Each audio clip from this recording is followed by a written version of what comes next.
Alright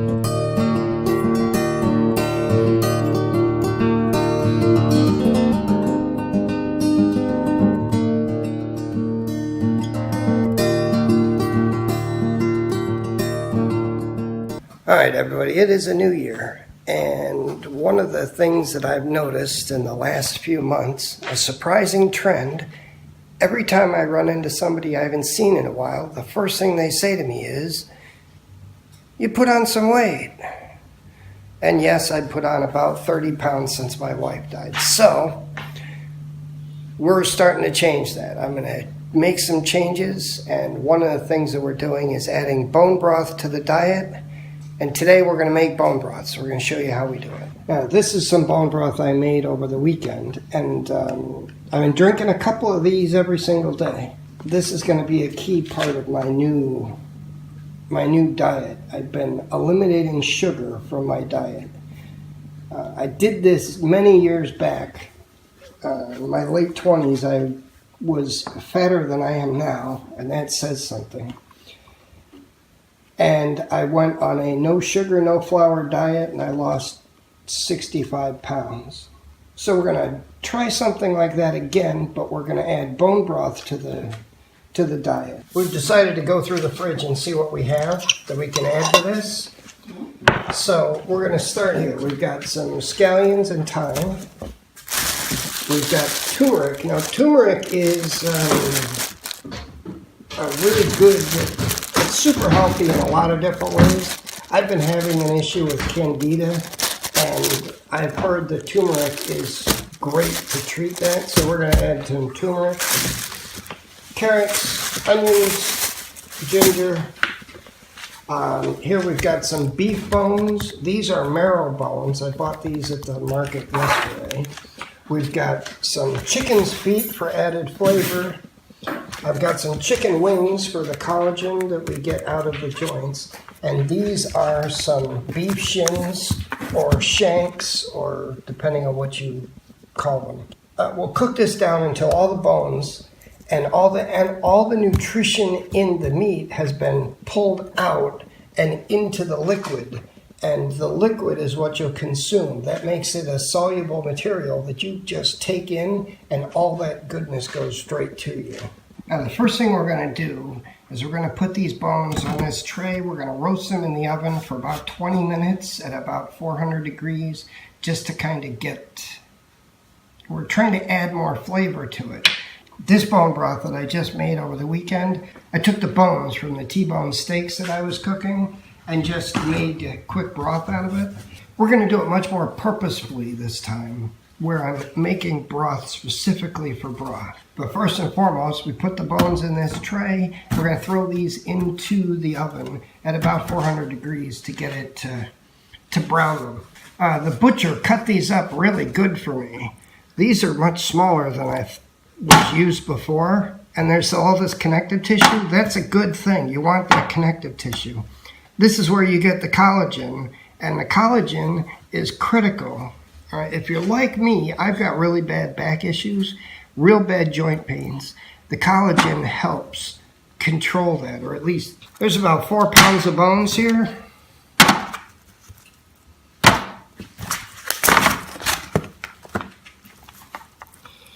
With a couple chunks of meat mixed in, that's fine. All right, it's time to break out the pressure canner. When I did this before, I did it in a big pot that we have. But we're going to make more of it, and we're going to do it faster by using the pressure cooker. This pressure canner can be used as a cooker as well, and that's why we're going to use it. Now, after Christmas, I made this beautiful stock. This is turkey stock. I made this from the carcasses of the turkeys. I do a big Christmas dinner where we make turkey. So I took the bones from the turkey, and here we are. This is what I did with it. Now this, you notice the dark amber color versus the bone broth that we've got now. That what I did is I caramelized the carrots. So I cooked the carrots down a little bit to get some color and some additional flavor. before we started the stock. So I'm thinking I'm going to do the same thing again. Remember, it's completely legitimate to make a bone broth without browning anything. The last bone broth I did, I literally just cut the onions in half, threw them in the pot. It simmered for 24 hours, so it's a long time. The only reason we're taking the time to brown these is because we're trying to add some extra flavor. And we're going to do this in the pressure cooker instead of a slow simmer. And I think we're going to get better flavor out of it. But you don't have to do that. You don't even have to put onions in it. There's a lot of people that don't. If you're really hardcore keto, which I'm not, all right, I'm just reducing the sugar intake, you would not necessarily want to put onions in it because it will create some carbs in the drink. But I'm not eliminating all carbs. I'm just eliminating sugar, white flour, starchy foods, things like potatoes, that sort of thing. And this is what I did before, and it worked beautifully. So we're going to try it again now. Okay, this is kind of what you're looking for. We want a little color on these. We're not trying to make an onion soup here. So all we're trying to do is caramelize this enough to make it work and add some additional flavor to the broth. The bones have been in here about 25 minutes. I just dropped some chicken wings in here to let them kind of brown up a little bit, and then we're going to put it all together. All right, it's time to prepare the feet. Now the chicken feet, you want to get rid of the nails. Chicken scratch and scratch, and you don't want this in your soup. Or you don't want their nails in the broth, so we cut them off. Chicken foot soup is a big thing here in Jamaica. When my brother came down for my wife's, when my wife died, they had chicken foot soup. He was so impressed with how good it tasted, he wanted to get the recipe. Now there's also this layer of skin. I don't know why she's kind of taken it off, but she's decided it has to go. So one of these days I'm going to have to do a chicken foot soup, show you guys how it's done. Because it really is very good. And right here at the base and the bottom of the foot, we're just peeling the skin off, and it gives a nice clean foot. Here's another example. Peel this right off. This is that callus where they stand. These have to be rinsed, and then we'll throw them in the broth. Only thing left to do is to put some color on these shanks. We're just going to put a little olive oil in here, and then we're going to drop the beef shanks in and get color on them in here. Once they're ready, we're going to put everything else in here. Here's all the stuff that's going to go in with the bones. We've got some carrots, we've got these. We basically went through some thyme, some turmeric, the whole works. Yeah, the onions that we caramelized, they're going to be added. Okay, here's all the stuff that was in the oven. Now, if you look, you see all the color on this pan? We want all that goodness. That is all going to add flavor to the bone broth. So we're going to put all these bones in, then we're going to deglaze this pan and pour all of that in to give it good heat, give it a lot of flavor. Now look at the color of this broth already. I've added 6 liters of water to this, and the color, before it even really starts to cook down, is amazing. So imagine this after a few hours under pressure. And as you can see, one of the key things, I put garlic in, and you don't have to go through the headache of crushing and cutting. You just cut the garlic ball in half, and that's all you need to do. I've got one whole bulb of garlic, all right? Put one of these in there, and that's what we have. But here we go. Now this is gonna, I'm going to bring this up to temperature, check it, and then we're going to put it under pressure, and it's going to go for about 3 hours under pressure, maybe more. Now understand, there are 2 ways to do this. You could simmer it on the stove overnight, and that works. I did that with the last one, but frankly, I don't like wasting the energy, and the time it's kind of frustrating leaving the gas on overnight. So we don't want to do that again. We're just going to do this. We're early in the morning here. Well, it depends on your definition of early. I've already taken the kids to school, but it's morning. So once this is up to temperature, I'm going to decide how long to pressure. One last thing before I forget. Apple cider vinegar. The acidity in the vinegar will help break down all the goodness in that bone, and it's really helpful. You can do it without it, and if the longer you're going to do this, if you're going to simmer it for 2 days, you may not need it. We're going to pressure do it. We're doing it under pressure, so we're not going to have it done long term. We're going to let the cider vinegar, I'm going to put about 3/4 of a cup of cider vinegar in here. We're going to let it simmer about 2 hours before we bring it up to pressure.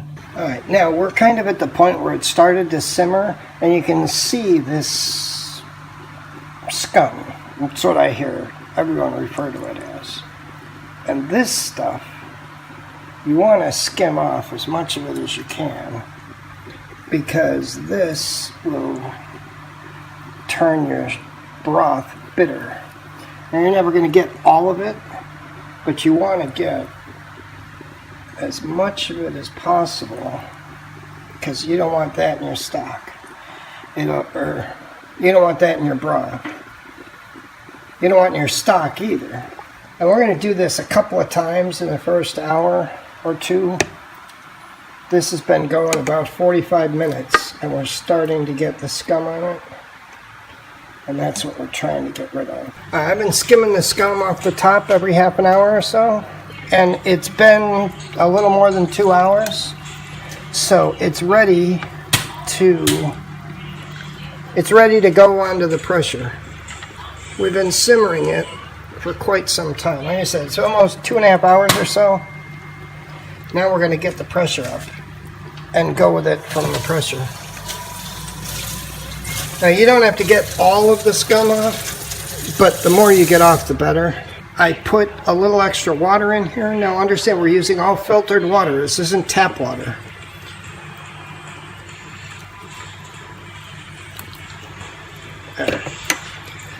Alright, it's ready. We're going to put the top on it. We're going to bring it up to pressure, and it's going to stay at pressure for about 4 hours.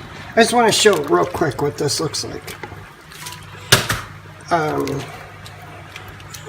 here's an example. Here's one of the chicken wings. They're just falling apart. And see, here's a chicken foot just falling apart. After it's under pressure for a few hours, it'll pull all the goodness out of that, put it in solution, which will make it easier for us to consume.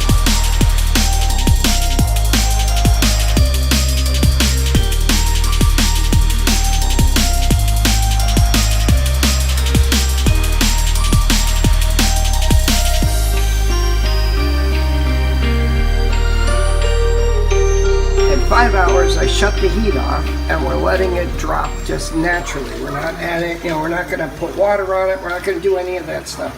We're just going to let the temperature, let the pressure drop.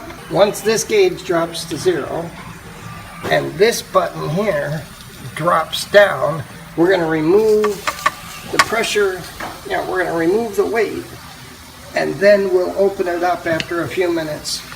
I got the toy. Oh, this is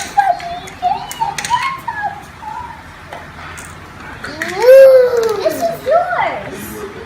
Ow! As you can see, our pressure's at 0. I've taken the weight off, and this is down. So we're going to pop this open and get a look inside. Open it away from you because it is still pretty hot. You can see, I don't know if you can see the steam, but man, steam's coming right out.